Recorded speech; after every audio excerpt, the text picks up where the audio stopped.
I'm Melissa Kalmus from Hoboken Charter School, and I'm part of the group that organized the rally today. Before we begin, we'll do a quick recap of what happened 19 years ago to this day.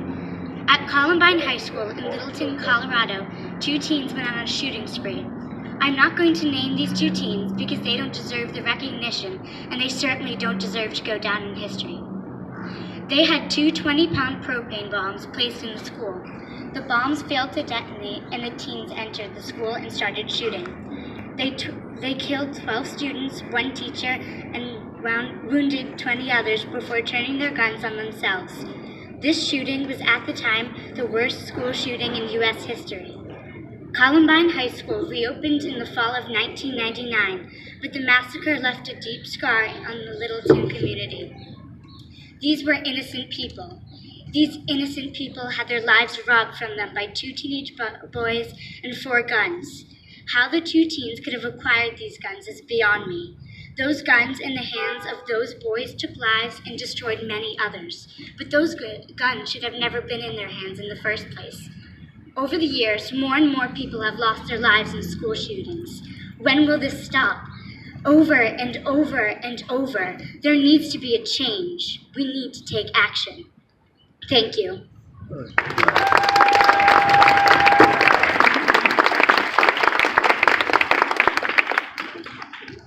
Thank you, Allie. Next, we are going to have youth speakers state the names of the victims of the Columbine massacre.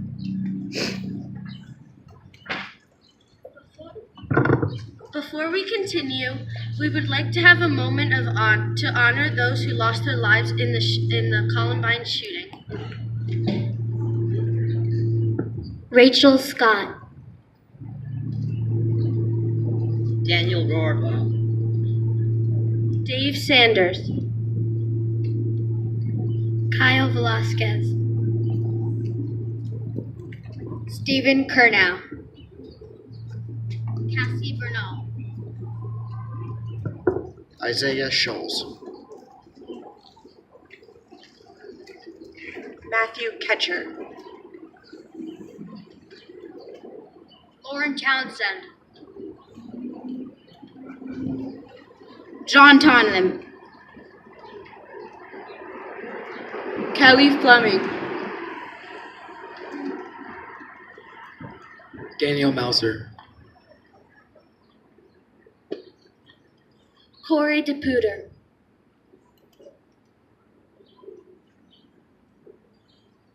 Thank you. Next, we're going to have a number of student speakers offer some thoughts. The first speaker is from Hoboken High School, Rebecca Weintraub.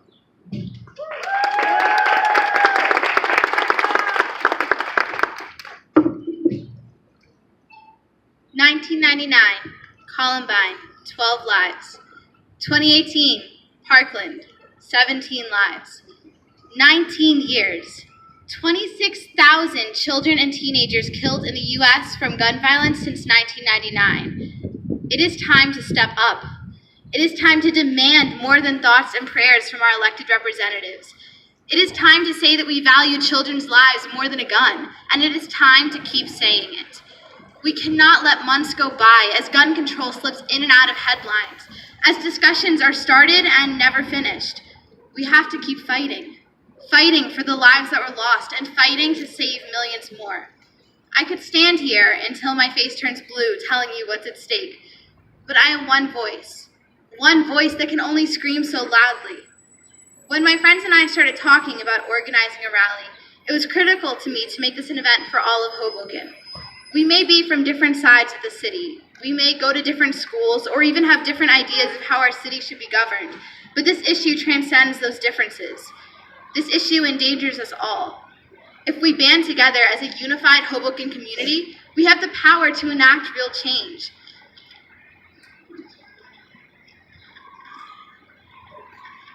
It doesn't matter what school you go to, or where you grew up, or how old you are. What matters is that you have a voice.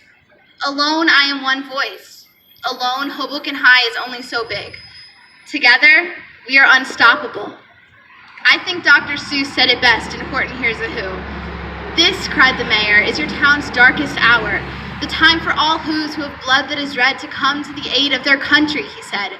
We've got to make noises in greater amounts. So open your mouth, lad, for every voice counts.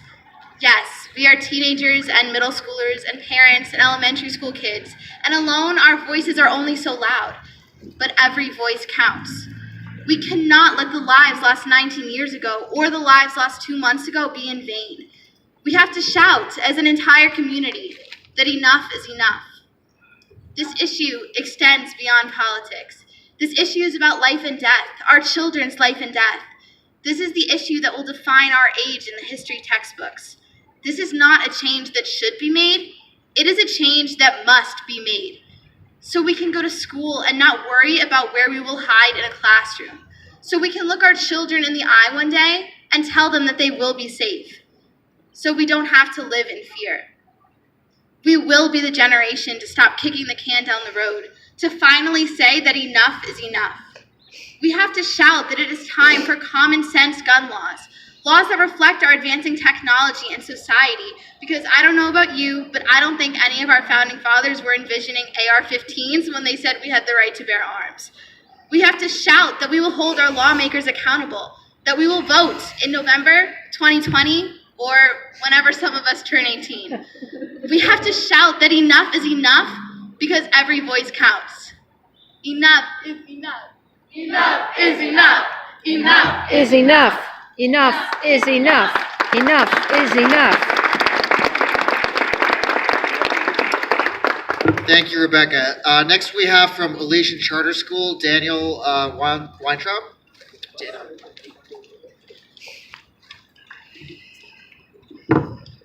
Hi, my name is Daniel Weintraub. I am a 6th grader at Elysian Charter School. Elysian is in Hoboken, New Jersey. There's 12 schools in Hoboken. Hoboken is in Hudson County. There are about 190 schools in Hudson County. Hudson County is in New Jersey. New Jersey has about 3,900 schools.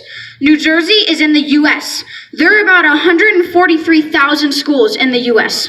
There have been about 193 school shootings since and including Columbine. Although this is completely unacceptable, as is any number, that is only about a 0.13% chance that your school will be in a school shooting. Now, even this is horrible, but you can't live in fear. And if you do, they win. Thank you.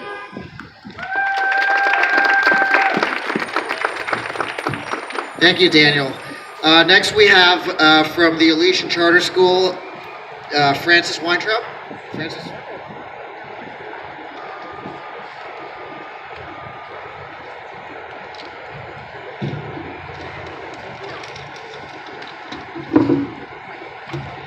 I don't want to be afraid anymore. Afraid that someone will come to my school and start shooting. I don't want to worry when we have a drill that it could be real. There have been too many shootings and not enough action. It must end now. School should be a place where we feel safe, not a target for a gun, nor the red of a bullseye. I wish I didn't have to think about these things in school, talk about these things in school. I learned about the Parkland shooting in school. I learned about Columbine well in school. We have to end these series of shootings that are happening in this country. Do our leaders care how many lives are lost because of one gun, one trigger, one person?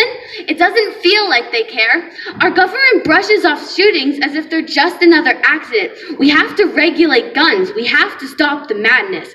We have to stop any more lives being lost because of someone who shouldn't have their hands on a gun. I don't want to be afraid anymore.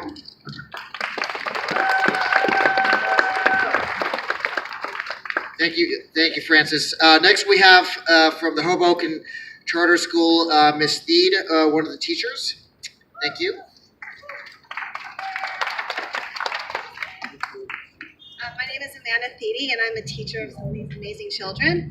On Wednesday, Hoboken Charter School had a lockdown drill. We were about to change classes, so in addition to the 5th graders still in our room, wrapping up an activity, some 6th graders were filtering down the hall. When we were notified of the drill, my co-teacher and I automatically gathered the early 6th graders from the hall, added them to the 5th graders, and mechanically went through protocol, following each step without pause or consideration. All of this is automatic.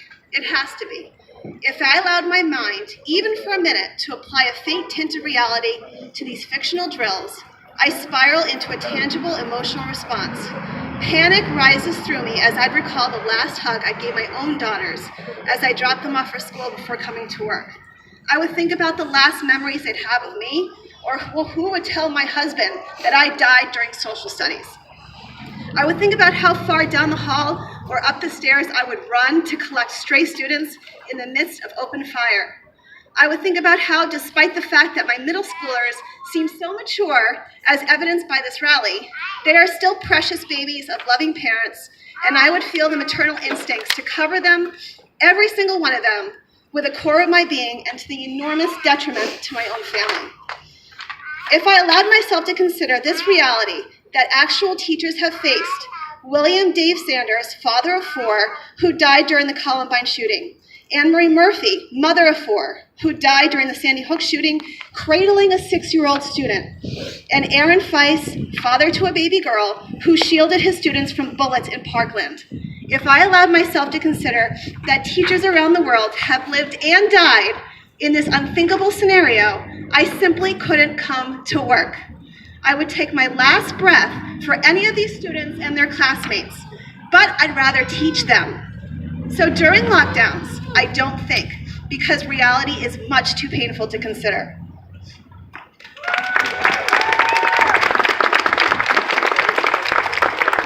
Thank you. Next, we have a organizer from an advocate from Jersey City, Jai Patel. Jai Patel. Thank you, Mayor Bala. First and foremost, let's give these kids a round of applause. This is amazing. Thank you so much for having me, and I'll have a speech. All right, I'm Jai Patel, a senior at McNair Academic High School, and one of the organizers of March for Our Lives Jersey City. To be quite honest, although I am honored to be here, we shouldn't be here. This issue should have been handled 19 years ago through a bipartisan effort after the school shooting at Columbine High School. But it didn't. Since Columbine, there have been 216 school shootings in the United States, and that is a baffling and sad statistic. However, the issue of common sense gun reform still remains volatile. After a mass shooting, the public immediately demands gun reform. However, as the weeks and days go by, their passion and emotion fades. But the lost loved ones remain lost forever, until the next tragedy, that is. America shouldn't have to have a school shooting every week to ensure that we don't forget about the topic of common sense gun reform. Politicians, Politicians, regardless of their party affiliation, gain the privilege to hold public office from the votes of their supporters, which are us. They got where they are because you voted for them, so instead of waiting for a new tragedy to strike, it is time to put pressure on lawmakers to make sure that they know we care about this issue and it isn't going away anytime soon. We must hold them accountable to do their job and represent their constituents, and if they do not, we can make it adamant and clear to them that we can and will replace them. To the politicians with their fingers crossed, hoping that this movement blows over, I say shame on you. We are not going away anytime soon, and we are making you a proposition. But first, since it's been repeatedly brought to our attention, I'm pretty sure you guys have heard it a bunch of times, that we are just kids, I'd like to point something out. One of the first things our parents taught us was to never talk to strangers because they can be dangerous. So why is it that grown men and women who hold public office are accepting donations from an organization that is clearly dangerous? I'm talking about the NRA. Sure, it's easy to bash the NRA, but if we were to, we'd be here all week. But the NRA has no obligation to us, the citizens, just their members. We didn't vote them into office, and they're an organization that will indeed endorse a candidate whose agenda aligns with them. And as Marco Rubio so eloquently states, I'll support anyone who buys into my agenda. But that's politics. I'm not saying don't be frustrated with the NRA, but the people we really have to be frustrated with are the politicians, accepting those donations because we do have control over them. We are making the politicians who are currently accepting donations from the NRA a proposition. Sever all ties with them, or come re-election season, you'll be out of a job. And to the politicians that are already on our side, I ask, what is taking so long? You guys know what we want. We want our schools fortified. We want stricter background checks on all gun purchases. And most importantly, we don't want high school students, concert goers, movie goers, church goers, and innocent first graders slaughtered by an assault rifle that has no use in a civilian home. But we haven't seen any legislation yet. Now, I have a job for all of you in the audience. Contact your state senators, your congresspeople, and our governor to inform them that we want change and we want it now. We must hold these politicians accountable, and I ask that you make it clear. For after all, they work for us. Enough is enough. And sure, we're kids, but kids organize this movement together as one. Soon we won't just be kids, we'll be voters. And if you want our vote, you need to play ball with us. Thank you.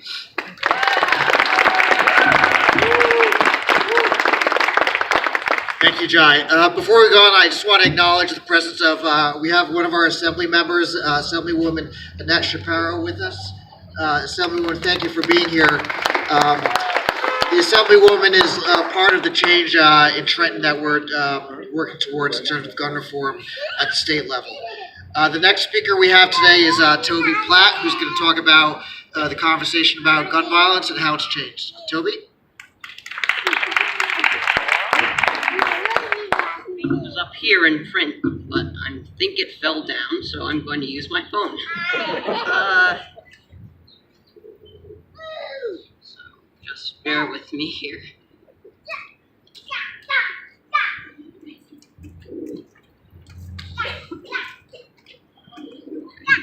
Thank you. When I heard about the latest shooting in Parkland, like most, my immediate reaction was that of shock and horror about those families and what had been done to those kids. But as things began to further sink in, my mind slowly turned towards the future. In my own head, I played through the dialogue I knew would soon take place. I read through the script media outlets and lawmakers on both sides of the aisle would soon pick up. A course of action would be suggested, but then after weeks of throwing around partisan attacks and insults, we'd forget about it until the next tragedy. What I think is different this time is that one argument we hear in each and every one of these arguments hasn't made sense anymore. That being the argument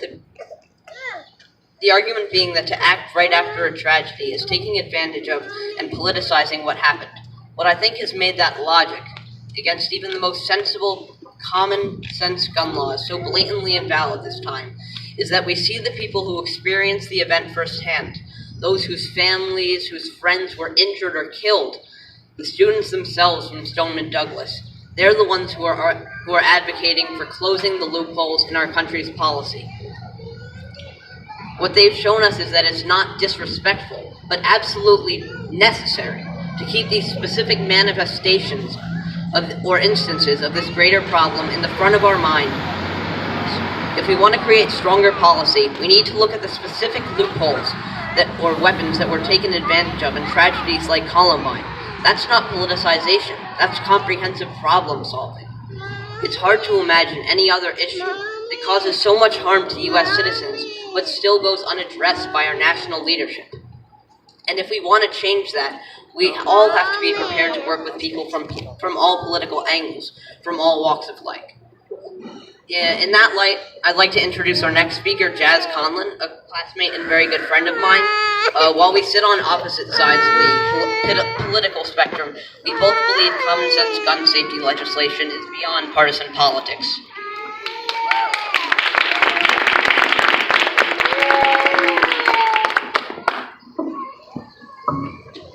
Hello, my name is Jazz Conlon.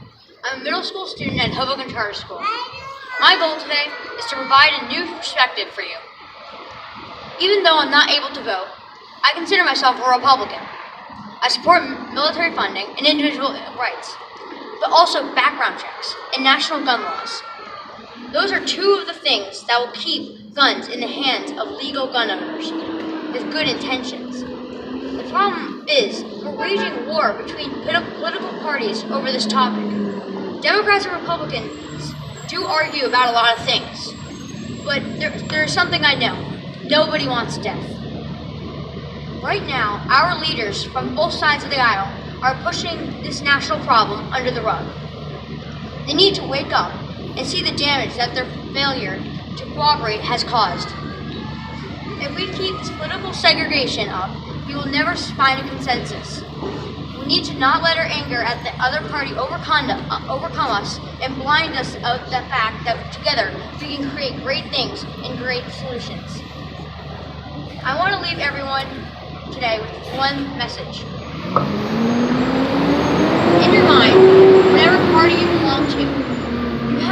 idea of a stereotypical person of the other group.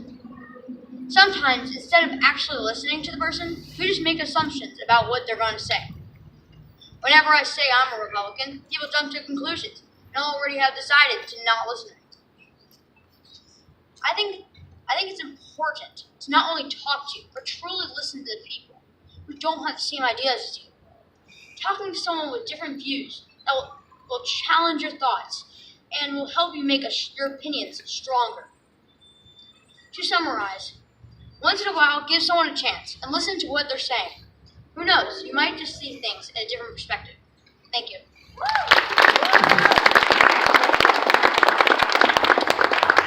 Thank you, Jazz. I see on the agenda that I'm actually the next speaker, so I'm going to just say a few brief words. First of all, I want to thank the students for organizing this rally today. They gave me this rock to put my paper too. Listen, we have a number of bills in Trenton right now, a package of bills that are going to be coming before Governor Murphy. And in New Jersey, we are doing the right thing. But let me tell you, that is not enough. 75% of illegal guns captured by law enforcement come from other states, like Virginia, like Pennsylvania, like Alabama, that have more lax gun control laws. So unless we have a national solution, state reforms simply are not going to carry the day. And it's really time for us to tell our members of Congress, a number of whom are Republicans in the state of New Jersey, who take campaign donations from the NRA, that you're taking blood money that's killing our children. And that is not acceptable. This is not a partisan issue. This is an issue of human life and dignity and protecting our rights and our livelihood as Americans. I know it's been a hard ride. I know it's been difficult. It's been 19 years since Columbine, but don't ever be discouraged. Keep on fighting. Don't ever forget the words of Margaret Mead, who said, "Never doubt that a small group of thoughtful, committed people can change the world. Indeed, it is the only thing that ever has." And in this case, ladies and gentlemen, we don't have a small group. We have a large, growing group of thoughtful, committed citizens ready to change this world. And it all starts with this November, registering to vote. The kids got voter registration forms there, making your voices heard, and telling the politicians who take campaign contributions from the NRA that enough is enough. This is not going to end, and we are not going away. Thank you very much. I'd just like to introduce a colleague and a dear friend and an activist who introduced me to a great organization, Moms Demand Action for Common Sense Gun Laws in the country. Her name is Emily Javor, and she's here to speak as well. Emily?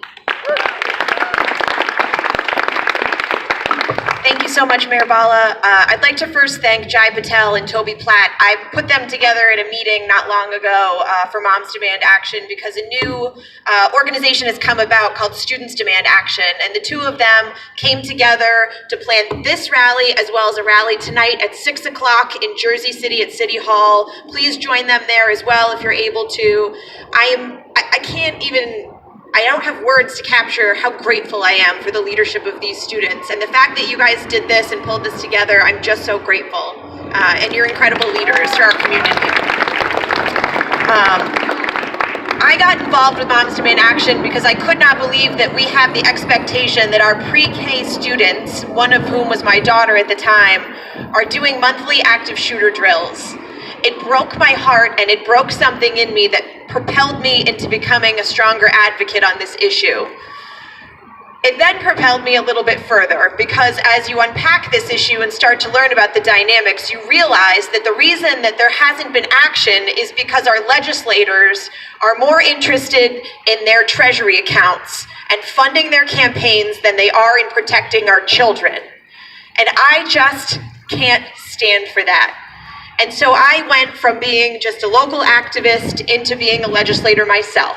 And I am proud to be a member of Hoboken City Council. And part of that came from my frustration on this issue because I cannot believe that we continue to put the safety of our children second, behind money. It is unconscionable. A letter from our President Barack Obama this week reflected on the work of these students in Parkland and the students across the country. They are the conscience of our nation, and we must listen to them. And I am so grateful that all of you came out today to listen to our students today. I also want to thank Hoboken's Police Department, who've been an incredible partner in this. One of the initiatives that Moms Demand Action supports is something called the Be Smart campaign. And in case you aren't aware, now in Hoboken, when you obtain a gun permit, you are also offered a free gun lock. That is the beginning. It is a small step, but it might make all the difference in the world. I want to acknowledge and thank the mayor and his office, especially John Allen, our chief of staff, and Jason Freeman, our deputy chief of staff, because they made all of this possible. And for a mom who's running around and trying to do all of these things, it's impossible otherwise. So thank you for that. And to Mayor Bala, thank you for your leadership on this. As a legislator who cares about this issue, I'm so grateful.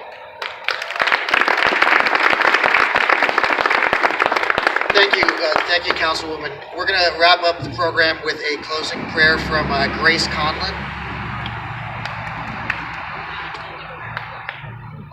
Not a closing prayer, but just a closing remarks from Grace. Excuse me.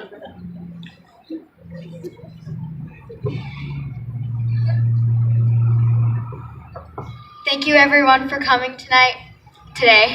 We really appreciate your support, and yeah, thank you. We also want to thank the mayor's office, especially John, for helping coordinate. Just hold on to it. Okay, for helping us coordinate with permits and stuff like that. And we also want to thank Emily for helping us get out the word. Okay, on Friday, June 1st, we'll be back here for Gun Violence Awareness Day. I'm assuming for another rally. But again, we want to thank Emily and everyone for helping us get out the word, because, I mean, I think we did a lot as teens, but I think we still needed a lot of adult help to make those connections and talk to other schools and other parents. So we thank her for that.